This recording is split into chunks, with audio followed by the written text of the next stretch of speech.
Hello friends, എല്ലാവർക്കും കാറ്റത്തെ കിടക്കൂടിന്റെ വരാനിരിക്കുന്ന ഒരു എപ്പിസോഡ് റിവ്യൂയിലേക്ക് സ്വാഗതം. ഈ റിവ്യൂ നിങ്ങൾക്ക് ഇഷ്ടമായെങ്കിൽ ലൈക്ക് ചെയ്തും സബ്സ്ക്രൈബ് ചെയ്തും സപ്പോർട്ട് ചെയ്യണേ. തക്കനയിലേക്ക് റിസപ്ഷന് പോകാനായി ഒരുങ്ങുകയാണോ കിളിക്കൂട്ടിലുള്ള എല്ലാവരും ബാഗ് എടുത്തുകൊണ്ട് ഹോളിലേക്ക് വരുമ്പോൾ ഒരു സഞ്ചിയുമായി എവിടേക്ക് വരികയാണ് ഭാസ്കരൻ. ഇത് കണ്ട് സുഭാഷ് ചോദിക്കുന്നു, എന്താ അച്ഛാ പച്ചക്കറി വാങ്ങുന്ന സഞ്ചിയിലാണോ തുണി എടുത്ത് വെച്ചിരിക്കുന്നത്? അപ്പൊ ഭാസ്കരൻ പറയണ, അതെ, എനിക്ക് 2 ദിവസം ഇടാനുള്ള ഡ്രസ്സ് ഉണ്ട് ഇതിനകത്ത്. അപ്പൊ സുഭാഷ് പറയണ, അച്ഛാ ഈ സഞ്ചി കൊണ്ടുപോണ്ട, ഞങ്ങളുടെ ബാഗില്ലേ അതിൽ വെക്കാം അച്ഛന്റെ ഡ്രസ്സ് കൂടി. അപ്പൊ ഭാസ്കരൻ പറയണ, എനിക്ക് ഈ സഞ്ചി മതി, ഇതാ എനിക്ക് സൗകര്യം. അപ്പൊ സുഭാഷ് പറയണ, അച്ഛാ നല്ല ബാഗിൽ ഡ്രസ്സ് എടുത്ത് വെക്കാം, മാർക്കറ്റിൽ പോകുന്നത് പോലെ പോകാൻ പറ്റുമോ? ഇതിന് എന്ത് കുറവാവുള്ളതെന്ന് ഭാസ്കരൻ ചോദിക്കുമ്പോൾ സുഭാഷ് പറയണ, അച്ഛാ അച്ഛനോട് പറഞ്ഞാ കേക്കില്ല, ഞാൻ ഇപ്പൊ വരാന്ന് പറഞ്ഞ് ഒരു ബാഗ് എടുത്തോണ്ട് വന്ന് സുഭാഷ് പറയുന്നു, അച്ഛാ ഇതിൽ ഡ്രസ്സ് വെച്ച് തരാം. അപ്പൊ ഭാസ്കരൻ പറയണ, എടാ എനിക്ക് ഈ സഞ്ചിയാ സൗകര്യം, നീ പറയുന്നത് കേട്ട് എനിക്ക് സഞ്ചി ഒന്നും മാറ്റാൻ പറ്റില്ല. സുഭാഷ് പറയുന്നു, നമ്മളൊരു ഫംഗ്ഷന് പോവുകയല്ലേ അച്ഛാ, അവിടെ ഈ ബാഗുമായിട്ട് പോകുന്നത് ശരിയാണോ? എല്ലാവരും ബാഗുമായിട്ടല്ലേ വരുന്നത്, അച്ഛൻ മാത്രം സഞ്ചിയും എടുത്തോണ്ട് പോകുന്നത് ശരിയാണോ? അപ്പൊ ഭാസ്കരൻ പറയണ, നിനക്ക് എന്താടാ പറയാൻ മനസ്സിലാകില്ലേ, എനിക്ക് ഇതാണ് സൗകര്യം, പെട്ടെന്ന് ഡ്രസ്സ് എടുക്കാൻ. അപ്പൊ നിധി പറയണ, അച്ഛാ പ്ലീസ് സുഭാഷ് ഏട്ടൻ അത്രയും പറയുന്നതല്ലേ. അപ്പൊ ഭാസ്കരൻ പറയണ, ശരി, എന്റെ മരുമകൾ പറഞ്ഞതുകൊണ്ട് ഞാൻ മാറ്റാം. ഭാസ്കരന്റെ ഡ്രസ്സ് എല്ലാം സുഭാഷ് ആ ബാഗിലേക്ക് എടുത്തു വെക്കുകയാണ്. തുടർന്ന് എല്ലാവരും കാറിലേക്ക് കയറിയിരിക്കുമ്പോൾ സുഭാഷ് പറയുന്നു, അച്ഛാ അവിടെ വന്ന് ബഹളം ഒന്നും വെക്കരുത്, നന്നായി പെരുമാറണം. ഞാൻ വരുന്നില്ല എന്ന് പറഞ്ഞ ഭാസ്കരൻ കാറിൽ നിന്ന് ഇറങ്ങുകയാണ്. അച്ഛാ എന്ത് പറ്റിയെന്ന് സുഭാഷ് ചോദിക്കുമ്പോൾ ഭാസ്കരൻ പറയണ, ഞാൻ വരുന്നില്ല, വണ്ടി അങ്ങോട്ട് മൂവ് ആവാൻ തുടങ്ങിയില്ല, അതിനു മുമ്പേ ഉപദേശം തുടങ്ങി. ഞാനാണോ നിന്റെ അച്ഛൻ, നീയാണോ എന്റെ അച്ഛൻ? അപ്പൊ സുഭാഷ് പറയണ, ശരി അച്ഛാ, അറിയാതെ പറഞ്ഞു പോയതാ, വാ നമുക്ക് പോകാം. അപ്പൊ നിധി പറയണ, അച്ഛാ കേറച്ചാ. ശരി എന്ന് പറഞ്ഞ ഭാസ്കരൻ കാറിലേക്ക് കയറുകയാണ്. തുടർന്ന് സുധീഷ് ഡ്രൈവ് ചെയ്യുമ്പോൾ വെള്ളത്തിന്റെ ബോട്ടിൽ ചോദിക്കുകയാണ് നികേഷ്. വെള്ളം എടുത്തു കൊടുത്ത് സുധീഷ് പറയുകയാണ്, വെള്ളം എടുത്തപ്പോഴാ ഒരു കാര്യം ഓർത്തത്, അവിടെ ചെന്ന് വെള്ളം അടിച്ച് പ്രശ്നം ഉണ്ടാക്കരുതെന്ന് മിസ്റ്റർ ഭാസ്കരനോടൊന്ന് പറ. ഇത് കേട്ട് ഭാസ്കരൻ പറയണ, വണ്ടി നിർത്ത്, ഞാൻ ഇറങ്ങട്ടെ. കൊച്ചു കുട്ടിയെ പോലെ എല്ലാവരും എന്നെ ഉപദേശിക്കുകയാണല്ലോ, വണ്ടി നിർത്തടാ, ഞാൻ ഇറങ്ങട്ടെ. അപ്പൊ സുധീഷ് പറയണ, അങ്ങനെയൊന്നും വണ്ടി നിർത്താൻ പറ്റില്ല. അപ്പൊ ഭാസ്കരൻ പറയണ, വണ്ടി നിർത്തിയില്ലെങ്കിൽ ഞാൻ വണ്ടിയിൽ നിന്ന് എടുത്ത് ചാടും, എങ്കിൽ പിന്നെ എടുത്ത് ചാടുന്ന സുധീഷ് പറയുമ്പോൾ സുഭാഷ് പറയണ, അച്ഛ അങ്ങനെയൊന്നും ചെയ്യല്ലേ. അപ്പൊ നിധി പറയണ, അച്ഛാ പ്ലീസ് ഒരു മിനിറ്റ്, സുധീഷിന് ചുമ്മാതിരുന്നൂടെ, പുറത്തിറങ്ങിയാൽ എങ്ങനെ പെരുമാറണമെന്ന് അച്ഛൻ അറിയാം, എന്തിനാ ഇങ്ങനെ ഓരോ കാര്യങ്ങളും അച്ഛന് പറഞ്ഞു കൊടുക്കുന്നേ? നോക്ക്, ആരും അച്ഛനും ഒന്നും പറഞ്ഞു കൊടുക്കണ്ട, എങ്ങനെ പെരുമാറണമെന്ന് അച്ഛന് നന്നായിട്ട് അറിയാം. ഇത് കേട്ട് ഭാസ്കരൻ പറയണ, അങ്ങനെ പറഞ്ഞു കൊടുക്ക്. നോക്ക്, മോക്ക് വേണ്ടിയാ ഞാൻ ഇവരെ എല്ലാവരെയും സഹിക്കുന്നത്. അപ്പൊ നിധി പറയണ, അതറിയാ അച്ഛാ, ഇനി ആരും അച്ഛനെ ഒന്നും പറയില്ല, അച്ഛൻ റിലാക്സ് ആയിട്ട് വാ. ഇത് കേട്ട് ഭാസ്കരൻ പറയണ, ഓക്കെ മോളെ, റിലാക്സ് ആയിട്ട് വരാൻ നല്ലൊരു പാട്ടിടടാ, ഞാൻ പാട്ട് വെച്ച് തരാന്ന് പറഞ്ഞ് നിധി പാട്ട് വെച്ച് കൊടുക്കുകയാണ്. സുധീഷ് പറയണ, എല്ലാവരെയും മെരുക്കിയെടുക്കാൻ നിധി പഠിച്ചല്ലോ. അപ്പൊ നിധി പറയണ, 1 വർഷമായിട്ട് ഞാൻ ആ വീട്ടിലല്ലേ താമസിക്കുന്നത്, ഇതെങ്കിലും മനസ്സിലാക്കിയില്ലെങ്കിൽ പിന്നെ എങ്ങനാ? തുടർന്ന് എല്ലാവരും രാജീവിന്റെ വീട്ടിലേക്ക് വരികയാണ്. നിധി മോളെ വാന്ന് പറഞ്ഞ് സന്തോഷത്തോടു കൂടി പുറത്തേക്ക് ഇറങ്ങി വരികയാണ് രാജീവും ഹേമയും. നിധിയെ കെട്ടിപ്പിടിച്ചുകൊണ്ട് ഹേമ പറയുകയാണ്, എത്ര നാളായി മോള് നമ്മുടെ വീട്ടിലേക്ക് വന്നിട്ട്, കേറി വാ സുധീഷേ വാ. രാജീവും വീട്ടുകാരും സന്തോഷത്തോടു കൂടി കിളിക്കൂട്ടിലുള്ള എല്ലാവരെയും സ്വീകരിച്ചുകൊണ്ട് അകത്തേക്ക് പോവുകയാണ്. അവിടെയുള്ള ബന്ധുക്കളൊക്കെ നമസ്കാരം പറയുകയാണ്. ഭാസ്കരൻ പറയുന്നു, നമസ്കാരം, ഇത് വലിയ വീടാണല്ലോ, തിരുവനന്തപുരത്തുള്ള നിങ്ങളുടെ വീട് ഇത്രയും വലുതല്ലായിരുന്നല്ലോ. ചിരിച്ചുകൊണ്ട് രാജീവ് പറയുന്നു, അത് ചുമ്മാ തിരുവനന്തപുരത്ത് വരുമ്പോൾ താമസിക്കാൻ വേണ്ടി പണിത വീടാ. അപ്പൊ ഭാസ്കരൻ പറയുകയാണ്, ദിവസം താമസിക്കാൻ വേണ്ടി അത്രയും വലിയ വീട് തന്നെയാ. അപ്പൊ നികേഷ് പറയണ,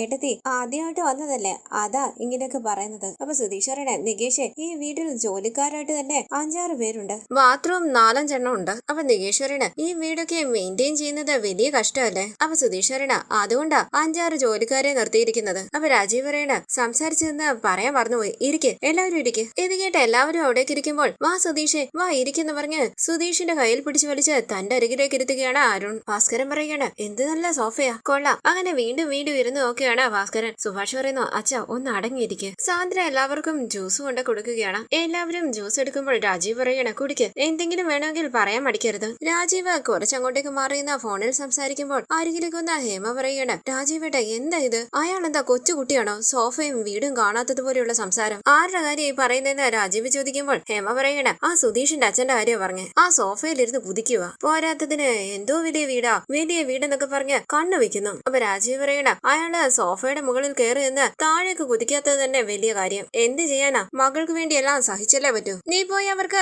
കോഫി കൊടുക്ക്. ശരിയെന്ന് പറഞ്ഞ് ഹേമ എല്ലാവരുടെ അരികിലേക്ക് പോവുകയാണ്. തുടർന്ന് എല്ലാവർക്കും കോഫി കൊണ്ട് കൊടുത്ത് ഹേമ പറയണ, നിധി നാളെ റിസപ്ഷൻ ആയിക്കൊണ്ട് ഇന്നാണോ വരുന്നത്, നിനക്ക് മെഹന്തി മെഹന്തി ഇട്ട് തരാനുള്ള ആള് വന്നിട്ട് കുറെ നേരമായി മുകളിൽ വെയിറ്റ് ചെയ്യുക. നീ പോയി ഫ്രഷ് ആയിട്ട് വാ. സാന്ദ്ര നിധിയെ കൂട്ടിക്കൊണ്ടു പോ. നിധി പറയണേ ഇപ്പൊ ഇങ്ങോട്ട് വന്നതല്ലേ ഉള്ളൂ അമ്മേ, കുറച്ച് കഴിഞ്ഞിട്ട് പോവാം. അപ്പൊ ഹേമ പറയണേ ഇവരുടെ കാര്യമൊക്കെ ഞങ്ങള് നോക്കിക്കോളാം, നീ വാ. അപ്പൊ നിധി പറയണ അമ്മ ഞാനിപ്പോ വരുന്നില്ല, എല്ലാവർക്കും റൂമൊക്കെ കൊടുത്ത് അവരോട് കുറച്ചുനേരം സംസാരിച്ചിട്ട് വരാം. ഇത് കേട്ട് ഹേമ പറയണ ദിവസവും അവരുടെ കൂടെ അവരുടെ വീട്ടിലല്ലേ താമസിക്കുന്നേ, എത്ര നാളുകൾക്ക് ശേഷം ജനിച്ചു വളർന്ന വീട്ടിലേക്ക് വന്നത്. ഞങ്ങളുടെ കൂടെ കുറച്ച് സമയം ചിലവഴിക്ക്. ദേ നോക്ക്, മെഹന്തി ആർട്ടിസ്റ്റ് നിനക്ക് വേണ്ടി രാവിലെ മുതൽ വെയിറ്റ് ചെയ്യുക. ഇത് കഴിഞ്ഞിട്ട് അവർക്ക് വേറെ ഏതോ ഇവന്റിന് പോകണമെന്ന്. അപ്പൊ സാന്ദ്ര പറയണ നിധി അമ്മയുടെ കൂടെ ചെല്ല, ഇവരുടെ കാര്യം ഞാൻ നോക്കിക്കോളാം. അപ്പൊ സുഭാഷ് പറയണ പോയിട്ട് വാ മോളെ എന്ന് പറഞ്ഞ് ഹേമ നിധിയെയും കൂട്ടി അവിടെ വന്ന് പോകുമ്പോൾ സാന്ദ്ര അടുക്കളയിലേക്ക് പോവുകയാണ്. അവിടേക്ക് വന്ന രാജീവ് പറയുന്നു സോറി, ഒരു അർജന്റ് കോള് വന്നു. അപ്പൊ സുഭാഷ് പറയണ അത് സാരമില്ല സർ, ഒരുപാട് ബിസിനസ് ഉള്ള ആളല്ലേ.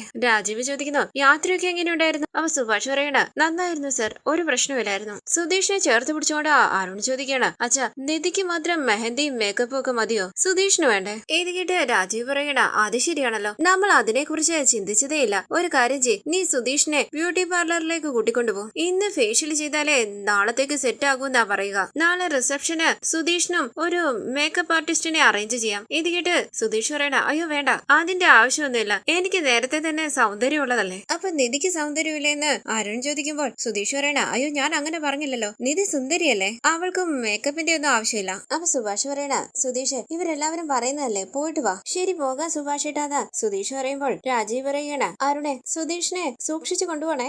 ശരി അച്ഛാ, സുധീഷിന്റെ കാര്യം ഞാൻ ഏറ്റു, വാ സുധീഷ് നമുക്ക് പോകാന്ന് പറഞ്ഞ് അരുൺ സുധീഷിനെ ചേർത്ത് പിടിച്ച് അവിടെ നിന്ന് കൊണ്ടുപോവുകയാണ്. അപ്പൊ രാജീവ് പറയണ നിങ്ങൾക്ക് ഫ്രഷ് ആകണ്ടേ, ഒരു മിനിറ്റ്. അങ്ങനെ രാജീവ് ഒരു ജോലിക്കാരനെ അവിടേക്ക് വിളിക്കുകയാണ്. അരുണും സുധീഷും കാറിൽ കയറി അവിടെ നിന്ന് പോകുന്നു. തുടർന്ന് നിധിക്ക് ഫേഷ്യൽ ചെയ്യുകയാണ്. കണ്ണിന് മുകളിൽ കുക്കുംബർ വെച്ചിരിക്കുകയാണ്. മറ്റൊരാൾ കയ്യിൽ മെഹന്തി ഇട്ട് കൊടുക്കുന്നു. സാന്ദ്ര ഇത് ഫോട്ടോ എടുക്കുമ്പോൾ അവിടേക്ക് വരികയാണ് നിധിയുടെ കസിൻസ്. എന്തായി ചെയ്യുന്നതെന്ന് ഒരു കസിൻ ചോദിക്കുമ്പോൾ സാന്ദ്ര പറയുകയാണ് മുഖത്ത് ഫേസ് പാക്ക് ഇട്ടിരിക്കുകയല്ലേ, ബർത്ത്ഡേ എന്ന് സോഷ്യൽ മീഡിയയിൽ ഇടാം, ആരാ അതെന്ന് നിധി ചോദിക്കുമ്പോൾ സാന്ദ്ര പറയാണ് നിന്റെ കസിൻസ് എല്ലാവരും വന്നിട്ടുണ്ട്, നിന്റെ തക്കലയിലുള്ള ഫ്രണ്ട്സിനെയും ക്ഷണിച്ചിട്ടുണ്ട്. ഒരു കസിൻ പറയണ നിധി കല്യാണത്തിന് ശേഷം നമ്മളെ എല്ലാവരെയും മറന്നില്ലേ, വിളിച്ചാൽ ഫോൺ അറ്റൻഡ് ചെയ്തില്ല. അപ്പൊ നിധി പറയണ നമ്പർ ചേഞ്ച് ചെയ്തു, പുതിയ നമ്പർ ഞാൻ നിങ്ങൾക്ക് തരാം. തുടർന്ന് ഭക്ഷണവുമായി അവിടേക്ക് വന്ന ഹേമ പറയുന്നു നിധി സമയം ഒരുപാടായി, നിന്റെ കയ്യിൽ മെഹന്തി ഇട്ടിരിക്കുന്നത് കൊണ്ട് കഴിക്കാൻ പറ്റില്ലല്ലോ, ഞാൻ നിനക്ക് വാരിത്തരാം. അങ്ങനെ ഹേമ നിധിക്ക് ഭക്ഷണം വാരി കൊടുക്കുകയാണ്. നിധി ചോദിക്കുന്നു അമ്മേ അവരെല്ലാവരും ഓക്കെ ആണോ ആരെന്ന് ഹേമ ചോദിക്കുമ്പോൾ നിധി പറയുന്നു സുധീഷും സുധീഷിന്റെ ബ്രദേഴ്സും. അപ്പൊ ഹേമ പറയണ അവരെല്ലാവരും ഓക്കെയാ. അപ്പൊ നിധി പറയുന്നു അമ്മേ അവരെ എല്ലാവരെയും പ്രത്യേകം ശ്രദ്ധിക്കണം. ഏതായിട്ട് ഹേമ പറയുന്നു ഞാൻ അവരെ നന്നായി ശ്രദ്ധിക്കുന്നുണ്ട്, നീ അത് ഓർത്ത് വിഷമിക്കണ്ട, ഞാൻ നിനക്ക് പായസം എടുത്തോണ്ട് വരാന്ന് പറഞ്ഞ കസിൻസിനെയും കൂടി അവിടെ നിന്ന് പോവുകയാണ് ഹേമ. അപ്പൊ നിധി പറയുന്നു ഏട്ടത്തി അവരെ എല്ലാവരെയും ഒന്ന് ശ്രദ്ധിക്കണേ. അപ്പൊ സാന്ദ്ര പറയണ അച്ഛൻ അവരുടെ കാര്യങ്ങളെല്ലാം നോക്കുന്നുണ്ട്, ഞാൻ ഇങ്ങോട്ട് വന്നപ്പോ കണ്ടായിരുന്നു അച്ഛൻ അവർക്കെല്ലാവർക്കും റൂം കൊടുക്കുന്നത്. ഹേമ പായസവുമായി അവിടേക്ക് വരുമ്പോൾ നിധി ചോദിക്കുന്നു അമ്മേ അവർക്കെല്ലാവർക്കും നല്ല റൂമല്ല കൊടുത്തത്. അപ്പൊ ഹേമ പറയണ നീ ഇതുവരെ അത് വിട്ടില്ലേ, അവർക്കെല്ലാവർക്കും നല്ല റൂമാ കൊടുത്തിരിക്കുന്നത്, നിന്റെ അച്ഛനെ നിനക്ക് വിശ്വാസമില്ലേ, നീ പറഞ്ഞ ഉടനെ നിന്റെ കല്യാണം നടത്തി തന്നില്ലേ, ഇപ്പൊ നിനക്ക് ഗ്രാൻഡ് ആയിട്ട് റിസപ്ഷൻ നടത്താൻ പോകുന്നു. അപ്പൊ സുധീഷിന്റെ വീട്ടുകാരെ അച്ഛൻ നന്നായിട്ട് ശ്രദ്ധിക്കില്ലേ, നീ നോക്ക് അവർക്ക് എല്ലാവർക്കും AC റൂമാ കൊടുത്തിരിക്കുന്നത്, ഇക്കാര്യത്തിൽ നിനക്ക് അച്ഛനെ വിശ്വസിക്കാം, നീ പായസം കുടിക്ക്, ഞാൻ നിനക്ക് വേണ്ടി പ്രത്യേകം ഉണ്ടാക്കിയതാ. തുടർന്ന് ഡ്രൈവ് ചെയ്യുന്ന അരുണിനോട് സുധീഷ് ചോദിക്കുന്നു അളിയ എന്താ മിണ്ടാതിരിക്കുന്നത്, മൗനവ്രതമാണോ? ഇത് കേട്ട് അരുൺ ചിരിക്കുമ്പോൾ സുധീഷ് ചോദിക്കണേ ഇങ്ങനെ ചിരിക്കുമ്പോൾ ഞാൻ എന്താ വിചാരിക്കേണ്ടത്? അരുൺ പറയുന്നു നീ ഭയങ്കരനാ, നിന്നെ ഇഷ്ടപ്പെടാതെ അല്ലേ എന്റെ പെങ്ങളെ നിന്റെ കല്യാണം കഴിച്ചത്, അവള് ഡിവോഴ്സിന് അപ്ലൈ ചെയ്തു, ഡിവോഴ്സ് കിട്ടിയെങ്കിലും കിട്ടിയ സമയം കൊണ്ട് നീ അവളുടെ മനസ്സ് മാറ്റി കല്യാണം കഴിച്ചില്ലേ, ഓസില് എല്ലാ സൗകര്യത്തോടും കൂടി ജീവിക്കുന്നത് എങ്ങനെയാണെന്ന് ചെറുപ്രായം മുതലേ ട്രെയിനിങ് എടുത്തെന്ന് തോന്നുന്നു. ഇത് കേട്ട് ചിരിച്ചുകൊണ്ട് സുധീഷ് പറയണ അളിയ ഒരു കാര്യം മറന്നുപോയി, ഞാൻ ആഗ്രഹിച്ച് നിങ്ങളുടെ വീട്ടിലേക്ക് വന്നല്ല, നിങ്ങളാ വാന്ന് പറഞ്ഞ് എന്നെ നിർബന്ധിച്ച് ഇങ്ങോട്ട് കൂട്ടിക്കൊണ്ട് വന്നേ, നിങ്ങളുടെ പണത്തിലൊന്നും എനിക്കൊരാഗ്രഹവും ഇല്ല, അത് നിധിക്കും അറിയാം, അവൾ എന്നെ പ്രണയിക്കാൻ അതും ഒരു കാരണമാ, പണം മാത്രം പോരല്ലോ നല്ല ഗുണവും വേണ്ടേ, അത് നിങ്ങൾക്കാർക്കും ഇല്ലല്ലോ, അവൾക്ക് ഭാഗ്യമുള്ളത് കൊണ്ട് ഞാൻ അവളെ കല്യാണം കഴിച്ച് നിങ്ങളിൽ നിന്നും രക്ഷിച്ചത്. ഇത് കേട്ട് ദേഷ്യത്തോടു കൂടി വളരെ വേഗത്തിൽ വണ്ടി ഓടിക്കുകയാണ് അരുൺ. അപ്പൊ സുധീഷ് പറയുന്നു നോക്കിപ്പോ വണ്ടിയുടെ സ്പീഡ് 100-ൽ കൂടുന്നല്ലോ, എന്താ വണ്ടി എവിടെയെങ്കിലും കൊണ്ടിടിപ്പിച്ച് എന്നെ കൊല്ലാനാണോ പ്ലാൻ? കഴിഞ്ഞ തവണ അതെല്ലാം ട്രൈ ചെയ്ത് നോക്കി തോറ്റുപോയില്ലേ? അപ്പൊ അരുൺ പറയണ അന്ന് ഞങ്ങളുടെ പ്ലാൻ നടന്നിരുന്നെങ്കിൽ എന്റെ കാറില് എന്റെ അടുത്ത് നീ ഇങ്ങനെ ഇരിക്കുവായിരുന്നു, നിന്റെ നേരം നല്ലതാ. അപ്പൊ സുധീഷ് പറയണ അളിയ എനിക്ക് നന്നായി മനസ്സിലാവുന്നുണ്ട്, നടന്ന ഈ കല്യാണം നിങ്ങൾക്ക് ഒട്ടും ഇഷ്ടപ്പെട്ടിട്ടില്ല, ആ ദേഷ്യത്തിലല്ലേ ഇതെല്ലാം സംസാരിക്കുന്നത്. ഇത് കേട്ട് അരുൺ പറയുന്നു അതേടാ എനിക്ക് ഈ കല്യാണത്തിന് ഒട്ടും ഇഷ്ടമല്ലായിരുന്നു, ആലോചിച്ച് നോക്ക്, നിധിയെ തിരുവനന്തപുരത്തു നിന്നും ഇങ്ങോട്ടേക്ക് കൂട്ടിക്കൊണ്ടുവരണമെന്ന് കരുതി അങ്ങോട്ടേക്ക് വന്ന ഞങ്ങളുടെ അച്ഛനെ കൊണ്ട് നിധിയുടെയും നിന്റെയും കല്യാണം നടത്തിപ്പിച്ചില്ലേ, അത് ഓർക്കുമ്പോൾ തന്നെ എനിക്ക് ദേഷ്യം അടക്കാൻ പറ്റുന്നില്ല, എന്ത് ചെയ്യാൻ പറ്റും, ഇങ്ങനെ ഒരു ജീവിതം വേണ്ടെന്ന് അവൾ അവളല്ലേ തീരുമാനിച്ചു. ശരി പോയി ജീവിക്കെന്ന് പറഞ്ഞ് പറഞ്ഞു വിട്ടു. പക്ഷെ ഒരു ദിവസം അവള് തിരിച്ചു വരും, അപ്പൊ നമുക്ക് സംസാരിക്കാം. ഇത് കേട്ട് ചിരിച്ചുകൊണ്ട് സുധീഷ് പറയണ, അളിയൻ ഇങ്ങനെ സ്വപ്നം കണ്ടോണ്ടിരുന്നു. അടുത്തത് നിധി വളകാപ്പിനായിരിക്കും അങ്ങോട്ട് വരിക. അതിന്റെ ചടങ്ങുകളും ഒരു ദിവസം കൊണ്ട് അവസാനിപ്പിക്കണം. ഇല്ലെങ്കിലേ ഞാൻ സുധീഷിന്റെ ഒപ്പം നിൽക്കുമെന്ന് അവൾ ഉറപ്പായിട്ടും പറയും. സത്യസന്ധമായ സ്നേഹമുള്ളിടത്തെ നിധി ഉണ്ടാകും. അത് ഉറപ്പായിട്ടും നിങ്ങളുടെ വീട്ടിലില്ല. ഇത് കേട്ട് അരുൺ വളരെ ദേഷ്യത്തോടു കൂടി വണ്ടി ഓടിക്കുമ്പോൾ സുധീഷ് പറയണ, പതിയെ ഓടിക്കളിയാ, ഞാൻ വേണമെങ്കിൽ ഓടിക്കാം. അപ്പൊ അരുൺ പറയണ, നിന്റെ കാറിലിരുത്തി ഓടിക്കാൻ എനിക്ക് ഇഷ്ടമല്ല. പക്ഷെ നീ വണ്ടി ഓടിക്കുമ്പോൾ എനിക്ക് കാറിലിരിക്കാനും അതിനേക്കാളും ഇഷ്ടമല്ല. നീ സൈലന്റ് ആയിട്ടൊന്ന് ഇരിക്കുവോ? സുധീഷ് പറയണ, അങ്ങനെയാണോ പറയുന്നത്? എങ്കിൽ ശരി, ഞാൻ കുറച്ചുനേരം ഉറങ്ങട്ടെ, പാർലർ എത്തുമ്പോൾ വിളിച്ചാ മതി. അങ്ങനെ സുധീഷ് കണ്ണടച്ചു കിടക്കുമ്പോൾ ദേഷ്യത്തോടു കൂടി വണ്ടി ഓടിക്കുകയാണ് അരുൺ. തുടർന്ന് സുഭാഷിന്റെയും നികേഷിന്റെ അരികിലേക്ക് വന്ന രാജീവ് പറയുന്നു, നിങ്ങൾ പോയി റെസ്റ്റ് എടുക്ക്, സുധീഷ് വരാൻ ലേറ്റ് ആകും. സുധീഷ് ഏട്ടൻ വിളിച്ച് പറഞ്ഞായിരുന്നുവെന്ന് നികേഷ് പറയുമ്പോൾ സുഭാഷ് പറയണ, സർ നാളെ റിസപ്ഷൻ അല്ലേ, ഇവിടെ എന്തെങ്കിലും ജോലി ഉണ്ടെങ്കിൽ ഞങ്ങൾ ചെയ്യാം, പറഞ്ഞാ മതി. അപ്പൊ രാജീവ് പറയുന്നു, അതൊന്നും വേണ്ട സുഭാഷ്, നിങ്ങൾ പോയി റെസ്റ്റ് എടുക്ക്, ജോലി ചെയ്യാൻ ഇവിടെ ഒരുപാട് ആൾക്കാരുണ്ട്. നിങ്ങൾ ഇത്രയും ദൂരം വണ്ടിയിൽ വന്നതല്ലേ, ടയേർഡ് ആയിരിക്കും, പോയി റെസ്റ്റ് എടുക്ക് വാന്നും പറഞ്ഞ അവരെ ഒരു റൂമിലേക്ക് കൂട്ടിക്കൊണ്ടു പോവുകയാണ് രാജീവ്. റൂമിലെ ലൈറ്റ് ഇട്ട് ചുറ്റും നോക്കി രാജീവ് പറയുകയാണ്, അയ്യോ ഇവിടെ ബെഡും AC ഒന്നും ഇല്ലല്ലോ, ഒരു മിനിറ്റ് ഞാൻ ഇപ്പൊ വരാന്ന് പറഞ്ഞ രാജീവ് അവിടെ നിന്ന് പോവുകയാണ്. സുഭാഷും നികേഷും ഹരീഷും ചുറ്റും നോക്കുന്നു. രാജീവ് മനസ്സിൽ പറയുന്നു, വെറും തറ കിടന്നുറങ്ങടാ, നിങ്ങൾക്കൊക്കെ ഇത് തന്നെ അധികമോ? നികേഷ് ചോദിക്കണേ, സുഭാഷ് ഏട്ടാ ഈ റൂമിൽ എങ്ങനെ കിടക്കുക? അപ്പൊ സുഭാഷ് പറയണ, ആ സാറ് വരാമെന്നല്ലേ പറഞ്ഞത്, വരും, നമുക്ക് കുറച്ചു നേരം നോക്കാം. ഈ സമയം അവിടേക്ക് വന്ന രാജീവ് പറയുന്നു, സുഭാഷെ സോറി, റിസപ്ഷന് കുറച്ച് ഗസ്റ്റുകൾ വന്നിട്ടുണ്ടായിരുന്നു, AC റൂം എല്ലാം ആ ഗസ്റ്റുകൾക്ക് കൊടുത്തു, ഇനി ഈ ഒരു റൂം മാത്രമേ ഉള്ളൂ, ഈ റൂമിലെ AC ഇല്ല. നിങ്ങൾക്ക് AC ഇല്ലാതെ ശീലമുള്ളതല്ലേ, നിങ്ങൾക്ക് ഈ റൂമിൽ കിടക്കാൻ പറ്റുമോ? പറ്റില്ലെങ്കിൽ വേണ്ട, ഞാൻ ബന്ധുക്കളെ ആരെങ്കിലും ഏതെങ്കിലും റൂമിൽ നിന്നും മാറ്റാം. ഇത് കേട്ട് സുഭാഷ് പറയുന്നു, അയ്യോ സാർ അതൊന്നും വേണ്ട, റൂം കൊടുത്തിട്ട് ആ റൂമിൽ നിന്ന് മാറണോന്ന് പറയുന്നത് ശരിയല്ലല്ലോ, ഇവിടെ ഫാൻ ഉണ്ടല്ലോ, അത് മതി സർ. അപ്പൊ രാജീവ് പറയണ, അത് ശരിയാകില്ല, നിധി അറിഞ്ഞാൽ എന്നോട് വല്ലാതെ ദേഷ്യപ്പെടും, ഞാൻ എന്തെങ്കിലും ചെയ്യാൻ പറ്റുമോ നോക്കട്ടെ. അപ്പൊ സുഭാഷ് പറയണ, സാരമില്ല സർ, ബന്ധുക്കളൊക്കെ സുഖമായിട്ട് കഴിയട്ടെ, അവരെ ഡിസ്റ്റർബ് ചെയ്യണ്ട, ഞങ്ങൾ ഇവിടെ തന്നെ അഡ്ജസ്റ്റ് ചെയ്തോളാം, ഒരു പ്രശ്നമില്ല, നിങ്ങൾക്ക് ഓക്കെ അല്ലേന്ന് രാജീവ് ചോദിക്കുമ്പോൾ സുഭാഷ് പറയണ, ഓക്കെയാണ് സർ, സാറിന് ഒരുപാട് ജോലി ഉള്ളതല്ലേ, അതെല്ലാം ചെന്ന് നോക്ക്. ജോലിക്കാരനെ വിളിച്ച് രാജീവ് ചോദിക്കുന്നു, എടോ വീട്ടിലെ വേറെ ഏതെങ്കിലും റൂമിൽ ആളില്ലാത്തതുണ്ടോ? ഇല്ല, എല്ലാ റൂമിലും ആളുണ്ടെന്ന് അയാൾ പറയുമ്പോൾ രാജീവ് ചോദിക്കണേ, എടോ തനിക്ക് ഒരു ഉത്തരവാദിത്വം ഇല്ലേ? സുധീഷിന്റെ വീട്ടുകാർക്ക് സാധാരണ റൂമാണോ കൊടുക്കേണ്ടത്? മറ്റുള്ള എല്ലാവർക്കും AC റൂം കൊടുത്തിരിക്കുന്നു, വിവരം ഇല്ലടോ തനിക്ക്? അയാൾ പറയുന്നു, ക്ഷമിക്കണം സർ, ഇവരൊക്കെ ആരാണെന്ന് എനിക്ക് അറിയില്ലായിരുന്നു. ഇതൊക്കെ ഒരു മറുപടിയാണോടോ? താൻ എന്താടോ ഈ പറയുന്നതെന്നൊക്കെ ചോദിച്ച് രാജീവ് ദേഷ്യപ്പെടുമ്പോൾ സുഭാഷ് പറയുന്നു, സർ സാരമില്ല. രാജീവ് പറയണ, അതല്ല സുഭാഷ്, ഇവന്റെ ഉത്തരവാദിത്വം ഇല്ലായ്മയാ. നോക്ക്, ഇവർക്ക് പുതിയ തലോണയും ബെഡ്ഷീറ്റും ഒക്കെ കൊണ്ടു കൊടുക്കണം, കൂടെ നിന്ന് എന്താണ് വേണ്ടതെന്ന് വെച്ചാൽ ചെയ്തു കൊടുക്കണം. സോറി സുഭാഷ്. അപ്പൊ സുഭാഷ് പറയണ, സാരമില്ല സർ, സാറ് റൂം ഉണ്ടായിട്ട് തരാത്തതല്ലോ, ഞങ്ങൾ ഇവിടെ കിടന്നോളാം. ശരി എന്ന് പറഞ്ഞ ജോലിക്കാരനെയും കൂടി അവിടെ നിന്ന് പോവുകയാണ് രാജീവ്. നികേഷ് ചോദിക്കുന്നു, സുഭാഷ് ഏട്ടാ എങ്ങനെ ഇവിടെ കിടന്നുറങ്ങുക? ഒരു ദിവസത്തെ കാര്യമല്ലേ, സാരമില്ല എന്ന് സുഭാഷ് പറയുമ്പോൾ ഫാൻ ഓൺ ചെയ്ത് ജനലൊക്കെ തുറന്നിടുകയാണ് ഹരീഷ്. സുഭാഷ് പറയണ, റൂം നന്നായിട്ടുണ്ട്, ഫാൻ ഇടുമ്പോൾ അറിയുന്നില്ല ചൂട്. നികേഷ് പറയണ, അതെ സുഭാഷ് ഏട്ടാ. ഈ സമയം രാജീവ് ജോലിക്കാരനെയും കൂട്ടി അവിടേക്ക് വരികയാണ്. പായും തലോണയും അവിടേക്ക് വെക്കുകയാണ് അയാൾ. സുഭാഷെ ഓക്കെ അല്ലേന്ന് രാജീവ് ചോദിക്കുമ്പോൾ സുഭാഷ് പറയുന്നു, ഓക്കെയാണ് സർ. നികേഷെ അച്ഛൻ അപ്പുറത്ത് കാണും, വന്ന് കിടക്കാൻ പറ. രാജീവ് പറയുന്നു, നിങ്ങളുടെ അച്ഛന് ഞാൻ റൂം അറേഞ്ച് ചെയ്ത് കൊടുത്തിട്ടുണ്ട്, മുകളിലാ, ഉറങ്ങി. താങ്ക് യു സർ എന്ന് സുഭാഷ് പറയുമ്പോൾ രാജീവ് പറയണ, എന്താവശ്യം ഉണ്ടെങ്കിലും ഇവനോട് പറഞ്ഞാൽ മതി, ഇവൻ ചെയ്തു തരും. ശരി സാർ എന്ന് സുഭാഷ് പറയുമ്പോൾ ജോലിക്കാരനെയും കൂട്ടി രാജീവ് അവിടെ വന്ന് പോവുകയാണ്. സുഭാഷ് ചോദിക്കുന്നു, സുധീഷ് ഫോൺ വിളിച്ചപ്പോൾ എന്ത് പറഞ്ഞു? അപ്പൊ നികേഷ് പറയണ, ഫേഷ്യൽ ചെയ്യുന്ന ഫോട്ടോ ഒക്കെ എടുത്ത് അയച്ചായിരുന്നു. എന്താ സുഭാഷ് ഏട്ടാ? അപ്പൊ ഹരീഷ് പറയണ, ഏട്ടത്തിയുടെ ചേട്ടന്റെ കൂടെ അല്ലേ പോയത്, ഒരു പേടിയുണ്ട്, അതാ സുഭാഷ് ഏട്ടൻ ചോദിച്ചേ. അപ്പൊ സുഭാഷ് പറയണ, അതേടാ, അവര് രണ്ടുപേരും കൂടി പോയപ്പോൾ ഒരു പേടി തോന്നി, വാ നമുക്ക് കിടക്കാന്ന് പറഞ്ഞ് പായൊക്കെ ഇടുകയാണ് സുഭാഷ്. തുടർന്ന് രാത്രി വീട്ടിലേക്ക് വരികയാണ് അരുണും സുധീഷും. കാറിൽ നിന്ന് പറഞ്ഞ സുധീഷ് കേൾക്കുകയാണ് ഭാസ്കരന്റെ റേഡിയോയിൽ നിന്നുള്ള പാട്ട്. സുധീഷ് സംശയത്തോടുകൂടി മുകളിലേക്ക് കയറി വരുമ്പോൾ ടെറസിൽ കിടന്ന് പാട്ട് കേൾക്കുകയാണ് ഭാസ്കരൻ. അരികിലേക്ക് വന്ന് റേഡിയോ ഓഫ് ചെയ്ത് സുധീഷ് ചോദിക്കുന്നു, ഹലോ നിങ്ങൾ ഇവിടെ എന്ത് ചെയ്യുക? അപ്പൊ ഭാസ്കരൻ പറയുകയാണ്, കണ്ടാൽ അറിയില്ലേ, കിടക്കുക. അപ്പൊ സുധീഷ് പറയണ, അത് മനസ്സിലായി, ഇവിടെ വന്ന് കിടക്കുന്ന എന്തിനാ, അകത്ത് വന്ന് കിടക്ക്. അപ്പൊ ഭാസ്കരൻ പറയണ, ഇവിടെ നല്ല കാറ്റുണ്ട്, ചുമ്മാതെ വാനം നോക്കി കിടക്കാൻ എന്ത് ഭംഗിയാണെന്നറിയോ, ഇവിടെ കിടക്കണ്ട, അകത്ത് വന്ന് കിടക്കുന്ന സുധീഷ് പറയും. ഭാസ്കരൻ പറയണ, അകത്തെല്ലാം തിരക്കാടാ, ഞാൻ ഇവിടെ കിടന്നോളാം, എനിക്ക് ഇങ്ങനെ കിടന്നാലേ ഉറക്കം വരും. സംശയത്തോടുകൂടി സുധീഷ് ചോദിക്കുന്നു, ഇവിടെ കിടക്കാൻ നിങ്ങളോട് ആരെങ്കിലും പറഞ്ഞോ? അപ്പൊ ഭാസ്കരൻ പറയണ, ഇല്ല, എന്നോട് ആരും ഒന്നും പറഞ്ഞില്ല, ഞാൻ എന്റെ ഇഷ്ടത്തിന് ഇവിടെ വന്ന് കിടന്നതാ. അപ്പൊ സുധീഷ് പറയണ, ശരി, അവരാരെങ്കിലും എന്തെങ്കിലും പറഞ്ഞാൽ എന്നെ അറിയിക്കണം കേട്ടോ. ഇത് കേട്ട് ഭാസ്കരൻ പറയണ, ആരും എന്നോട് ഒന്നും പറഞ്ഞില്ലടാ. അപ്പൊ സുധീഷ് പറയണ, അവരെന്ത് വിചാരിക്കും, നിങ്ങൾ അകത്ത് വന്ന് കിടക്ക്. അപ്പൊ ഭാസ്കരൻ പറയണ, അവരോട് എല്ലാവരോടും പറഞ്ഞിട്ടാ ഞാൻ ഇവിടെ വന്ന് കിടന്നത്, നീ പോയി ഉറങ്ങാൻ നോക്ക്, നാളെ റിസപ്ഷൻ ഉള്ളതല്ലേ, ഉറങ്ങാതെ ഇരുന്നാൽ മുഖത്തെ ഭംഗി കുറയും, നന്നായിട്ട് ഉറങ്ങ്, നീ ഇവിടെ പായിട്ട് കിടക്കുന്നോ? അപ്പൊ സുധീഷ് ചോദിക്കും, ചോദിക്കണ അയ്യോ നിങ്ങളുടെ അപ്പോ ഞാനില്ലേ? ഭാസ്കരൻ പറയണേ എങ്കിൽ പിന്നെ അകത്ത് പോയി കിടന്നുറങ്ങാൻ നോക്ക്. ശരിയെന്ന് പറഞ്ഞ സുധീഷ് അകത്തേക്ക് പോകുമ്പോൾ പാട്ട് കേട്ട് കിടക്കുകയാണ് ഭാസ്കരൻ. തുടർന്ന് ജോലിക്കാരന്റെ അരികിലേക്ക് വന്ന സുധീഷ് ചോദിക്കുന്നു, എന്റെ ചേട്ടനെയും അനിയന്മാരെയും കണ്ടായിരുന്നോ? അയാൾ പറയുന്നു, വാ മോനെ ഞാൻ കാണിച്ചു തരാം. അങ്ങനെ ആ ജോലിക്കാരൻ റൂം കാണിച്ചു കൊടുക്കുകയാണ്. വാതിൽ തുറന്ന് അകത്തേക്ക് കയറി വന്ന സുധീഷ് കാണുകയാണ് തറയിൽ കിടന്നുറങ്ങുന്ന സുഭാഷിനെയും നികേഷിനെയും ഹരീഷിനെയും. സുധീഷ് വളരെ വിഷമത്തോടുകൂടി ഒന്ന് ആലോചിച്ച് പുറത്തേക്ക് പോവുകയാണ്. ശേഷം സുധീഷ് ഹാളിലേക്ക് വന്നിരിക്കുമ്പോൾ അരികിലേക്ക് വന്ന നിധി ചോദിക്കുന്നു,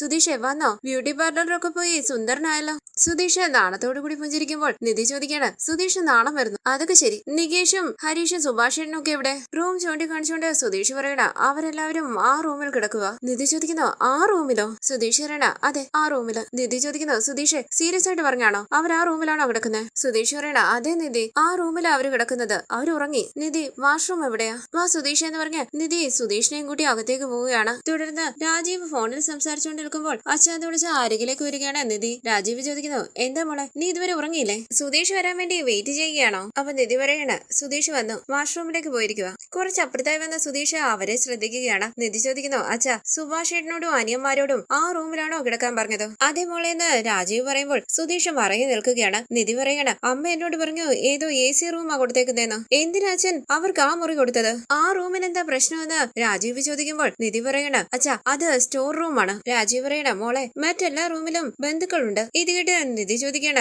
അതുകൊണ്ട് അവരോട് സ്റ്റോർ റൂമിൽ കിടക്കാൻ പറഞ്ഞു. അവിടെ എന്ത് സൗകര്യം ഉള്ളത്? എങ്ങനെയാ അവർ അവിടെ കിടന്നുറങ്ങുക? അപ്പൊ രാജീവ് പറയുന്നു, മോളെ നിധി ആ റൂം നന്നായി ക്ലീൻ ചെയ്താ കൊടുത്തത്, നീ വിചാരിക്കുന്നത് പോലെയൊന്നും അല്ല. അപ്പൊ നിധി പറയണ തെറ്റായി പോയി, വീട്ടിൽ കിടക്കാൻ സ്ഥലം ഇല്ല എന്നുള്ള കാര്യം അച്ഛൻ എന്നോട് പറയണമായിരുന്നു.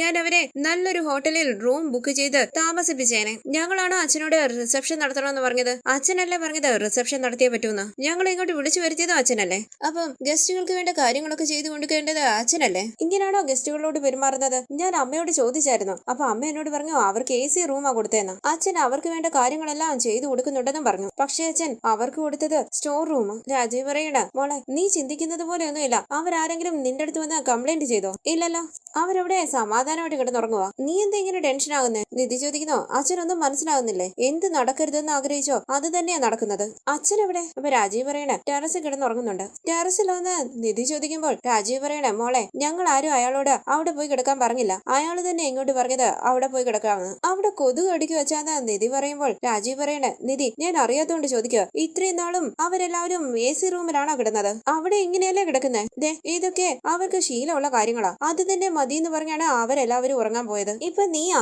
ആവശ്യമില്ലാതെ പ്രശ്നം ഉണ്ടാക്കുന്നത്. നിധി പറയണ അച്ഛൻ സംസാരിക്കുന്നത് തെറ്റാണ്. ഇതുകൊണ്ട് റിസപ്ഷൻ വേണ്ടെന്ന് ഞാൻ പറഞ്ഞത്. ഞങ്ങളെ എല്ലാവരെയും ക്ഷണിച്ചു വരുത്തി ഇൻസൾട്ട് ചെയ്യുകയാണോ? അപ്പൊ രാജീവ് പറയണ അയ്യോ നിധി ഞാൻ അവരെ ആരെയും ഇൻസൾട്ട് ചെയ്തില്ല. ഞാൻ എന്താ അവരെ എല്ലാവരെയും റോഡിലാണോ കിടത്തിയിരിക്കുന്നത്? നല്ല റൂമുകളിലല്ലേ കിടക്കുന്ന അവര്. നീ കൂടുതൽ ആലോചിക്കാതെ പോയി കിടന്നുറങ്ങാൻ നോക്ക്. എന്താ മോളെ ഇതെല്ലാന്ന് പറഞ്ഞ് രാജീവ് അവിടെ നിന്ന് പോകുമ്പോൾ ദേഷ്യത്തോടു കൂടി നിൽക്കുകയാണ് നിധി. നിധി എന്ന് വിളിച്ച് സുധീഷ് അരികിലേക്ക് വരുമ്പോൾ നിധി ചോദിക്കുന്നു, സുധീഷ് വന്നോ? നമുക്ക് റൂമിലേക്ക് പോയാലോ? അപ്പൊ സുധീഷ് പറയണ ഇല്ല നിധി ഞാൻ സുഭാഷ് ഏട്ടന്റെ കൂടെ കിടന്നോളാം. അപ്പൊ നിധി പറയണ അതല്ല സുധീഷ് നമുക്ക് റൂം ഉണ്ടല്ലോ. അപ്പൊ സുധീഷ് പറയണ വേണ്ട നിധി ഞാൻ അവരുടെ കൂടെ കിടന്നോളാം. അങ്ങനെ വിഷമത്തോടു കൂടി നിധി ഒന്ന് നോക്കിയിട്ട് സുധീഷ് സുഭാഷും നികേഷും ഹരീഷും കിടക്കുന്ന റൂമിലേക്ക് പോവുകയാണ്. സുധീഷ് എന്ന് വിളിച്ച് കണ്ണു നിറങ്ങി ആലോചിച്ച് നിൽക്കുകയാണ് നിധി. തുടർന്ന് രാവിലെ സുഭാഷും അനിയന്മാരും കിടക്കുന്ന റൂമിലേക്ക് വരികയാണ് നിധി. വാ മോളേന്ന് സുഭാഷ് പറയുമ്പോൾ നിധി ചോദിക്കുന്നു, നിങ്ങൾ ആരും കുളിച്ച് റെഡി ആയില്ലേ? അപ്പൊ സുധീഷ് പറയണ നിധി ഇവിടെ ബാത്റൂം ഇല്ല. നിധി ചോദിക്കണ ബാത്റൂം ഇല്ലെന്നോ? ഇവിടെ ഒരുപാട് ബാത്റൂം ഉണ്ടല്ലോ. അപ്പൊ സുഭാഷ് പറയണ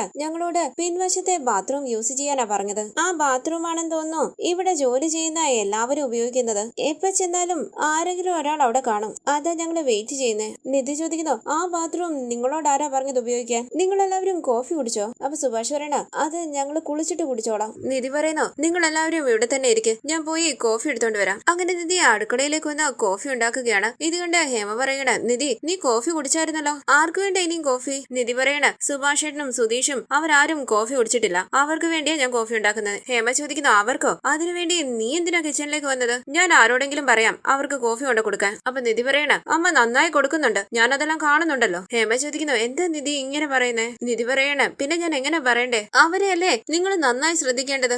അവരോട് സ്റ്റോർ റൂമിൽ കിടക്കാൻ പറഞ്ഞു, ഇപ്പോ പിൻവശത്തുള്ള ബാത്റൂം ഉപയോഗിക്കാൻ പറഞ്ഞു. ഇതിലും ഭേദം ഏതെങ്കിലും ഹോട്ടലിൽ താമസിക്കുന്നതായിരുന്നല്ലോ. അപ്പൊ ഹേമ പറയണ അത് ബാത്റൂം ഫ്രീ ആയിട്ടുണ്ടാവില്ല, അതുകൊണ്ടായിരിക്കും അച്ഛൻ അങ്ങനെ പറഞ്ഞത്. നീ ഇതിനൊക്കെ എന്തിനാ ഇങ്ങനെ ടെൻഷൻ ആകുന്നേ? നിധി ചോദിക്കുന്നു. അമ്മയ്ക്ക് ഇങ്ങനെയൊക്കെ പറയാൻ എങ്ങനെ തോന്നുന്നു? പിൻവശത്തുള്ള ബാത്റൂം അല്ലാതെ ഈ വീട്ടിൽ വേറെ ബാത്റൂം ഒന്നുമില്ലേ? എത്ര ബാത്റൂം ഫ്രീ ആയിട്ടുണ്ടെന്ന് ഞാൻ വേണമെങ്കിൽ ചെന്ന് നോക്കാം. അതല്ലടീന്ന് ഹേമ പറയുമ്പോൾ നിധി പറയണം, മിണ്ടരുത്. ഇവിടെ വന്ന് വഴക്കുണ്ടാക്കണ്ടെന്ന് കരുതിയാണ് ഞാൻ മിണ്ടാതിരിക്കുന്നത്. പക്ഷെ ഇതോടുകൂടി എല്ലാം അവസാനിപ്പിക്കുമെന്ന് അമ്മ വിചാരിക്കണ്ട. നിങ്ങളെ രണ്ടുപേരെയും എന്റെ മുന്നിൽ നിർത്തി ചോദ്യം ചെയ്തിട്ട് ഞാൻ ഇവിടുന്ന് പോകും.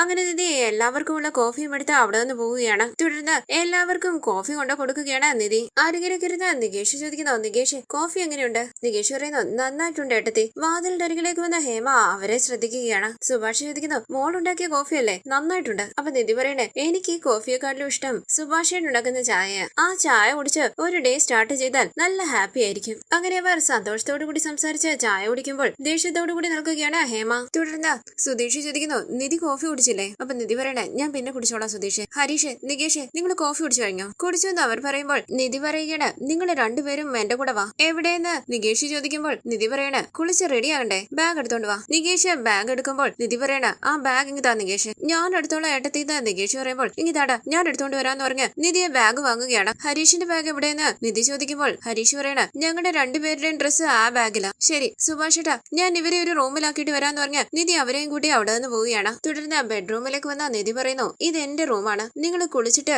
ഡ്രസ്സ് ചേഞ്ച് ചെയ്തോ. റൂം സൂപ്പർ ആയിട്ടുണ്ട് ഏട്ടത്തിന്ന് നികേഷ് പറയുമ്പോൾ നിധി പറയണ, താങ്ക്സ് ഡാ. ബാത്റൂമില് പുതിയ സോപ്പ്, ബ്രഷ്, ടവല് എല്ലാം ഉണ്ട്, നിങ്ങൾ അത് ഉപയോഗിച്ചോ. ഹീറ്ററിന്റെ സ്വിച്ച് അവിടെയാണുള്ളത്. അപ്പൊ ഹരീഷ് പറയണ, ഏട്ടത്തി ഈ ചൂടത്ത് എന്തിനാ ഹീറ്റർ? അപ്പൊ നിധി പറയണ, ആവശ്യമുണ്ടെങ്കിൽ നിങ്ങൾക്ക് ഉപയോഗിക്കാം. നിങ്ങൾക്ക് വേറെ എന്തെങ്കിലും വേണമെങ്കിൽ വേറെ ആരോടും ചോദിക്കണ്ട, എന്നെ ഫോൺ വിളിച്ചാൽ മതി, ഞാൻ തന്നെ വരാം. നിങ്ങൾ റെഡി ആയിട്ട് വാ, ഡോർ ലോക്ക് ചെയ്തോ. അങ്ങനെ നിധി റൂമിൽ നിന്നും പോകുമ്പോൾ വാതിലടിച്ച് കുറ്റിയിടുകയാണ് നികേഷ്. അവൻ സമാധാനത്തോടുകൂടി ബെഡിലേക്ക് ഇരിക്കുന്നു. തുടർന്ന് സുഭാഷിന്റെയും സുധീഷിന്റെ അരികിലേക്ക് വന്ന നിധി പറയുന്നു, സുഭാഷ് ഏട്ടാ, സുധീഷ് വാ, ഇതെല്ലാം മടക്കി വെച്ചിട്ട് വരാന്ന് സുഭാഷ് പറയുമ്പോൾ നിധി പറയണ, അതൊക്കെ അവിടെ ഇരിക്കട്ടെ, സുഭാഷ് ഏട്ടൻ വാ, ബാഗ് എടുത്തോണ്ട് വാ. തുടർന്ന് ചെറിയച്ഛന്റെ റൂമിലേക്ക് വന്ന നിധി ചോദിക്കുന്നു, ചെറിയച്ഛൻ റെഡിയായോ? അപ്പൊ ചെറിയച്ഛൻ പറയണ, ഇല്ല മോളെ, അച്ഛൻ വിളിക്കുന്നുണ്ടോ? നിധി പറയുന്നു, ഇല്ല ചെറിയച്ഛ, ഈ റൂം സുഭാഷ് ഏട്ടൻ ഉപയോഗിക്കട്ടെ, ചെറിയച്ഛൻ കുറച്ച് ലേറ്റ് ആയിട്ട് റെഡി ആയാലും മതിയല്ലോ. അപ്പൊ സുഭാഷ് പറയണ, അയ്യോ നിധി, ഞാൻ പതിയെ റെഡി ആയിക്കോളാം, ചെറിയച്ഛൻ ഇവിടെ തന്നെ ഇരിക്കട്ടെ. ചെറിയച്ഛൻ പറയണ, അയ്യോ സാരമില്ല, നിങ്ങൾ റെഡിയാക, ചെറുക്കന്റെ വീട്ടുകാർ വേണ്ടേ ആദ്യം റെഡിയാകാൻ, ഞാൻ പുറത്തേക്ക് പോവാന്ന് പറഞ്ഞ് ചെറിയച്ഛൻ അവിടെ വന്ന് പോവുകയാണ്. നിധി ചോദിക്കുന്നു, സുഭാഷ് ഏട്ടാ ഈ റൂം ഓക്കെ അല്ലേ? ഇത് മതിയെന്ന് സുഭാഷ് പറയുമ്പോൾ നിധി ചോദിക്കണ്ട, സുധീഷ് നിങ്ങൾക്ക് രണ്ടുപേർക്കും കൂടി ഈ റൂം പോരെ? ഓക്കെ നിധിന്ന് സുധീഷ് പറയുമ്പോൾ നിധി പറയണ, നികേഷിനും ഹരീഷിനും എന്റെ റൂം കൊടുത്തിട്ടുണ്ട്, അവരവിടെ റെഡിയാകുക. ചെറിയച്ഛനോട് റൂമിൽ നിന്ന് പോകാൻ പറഞ്ഞെന്ന് കരുതി നിങ്ങൾ പെട്ടെന്ന് റെഡിയാകുമെന്നും വേണ്ട, പതിയെ റെഡിയായാൽ മതി, കഥക് ലോക്ക് ചെയ്തേര്, ഞാൻ വാതിൽ തട്ടിയാൽ മാത്രം തുറന്നാ മതി. ശരി നിധിന്ന് സുധീഷ് പറയുമ്പോൾ നിധി പുറത്തേക്ക് പോവുകയാണ്. സുധീഷ് വാതിലടച്ച് കുറ്റിയിടുന്നു. സുഭാഷ് പറയുന്നു, ചെറിയച്ഛനായിരുന്നു ഈ റൂമിൽ ഉണ്ടായിരുന്നത്. നിധി ചെറിയച്ഛനെ ഈ റൂമിൽ നിന്ന് ഇറക്കിയിട്ട് നമ്മളോട് ഈ റൂം ഉപയോഗിക്കാൻ പറഞ്ഞു, അവരെന്ത് വിചാരിക്കുമെന്തോ. അപ്പൊ സുധീഷ് പറയണ, അത് സാരമല്ല സുഭാഷ് ഏട്ടാ, നിധിയല്ലേ നമ്മളോട് പറഞ്ഞത് ഈ റൂം ഉപയോഗിക്കാൻ. സുഭാഷ് ഏട്ടൻ പോയി കുളിക്ക്, ഞാൻ വെയിറ്റ് ചെയ്യാം. ശരിയടാ എന്ന് പറഞ്ഞ് സുഭാഷ് ബാത്റൂമിലേക്ക് പോകുമ്പോൾ സുധീഷ് സന്തോഷത്തോടു കൂടി ആലോചിച്ച് ബെഡിൽ ഇരിക്കുകയാണ്. ഈ സീരിയലിന്റെ കൂടുതൽ വീഡിയോസിനായി ചാനൽ സബ്സ്ക്രൈബ് ചെയ്ത് സപ്പോർട്ട് ചെയ്യണേ. താങ്ക്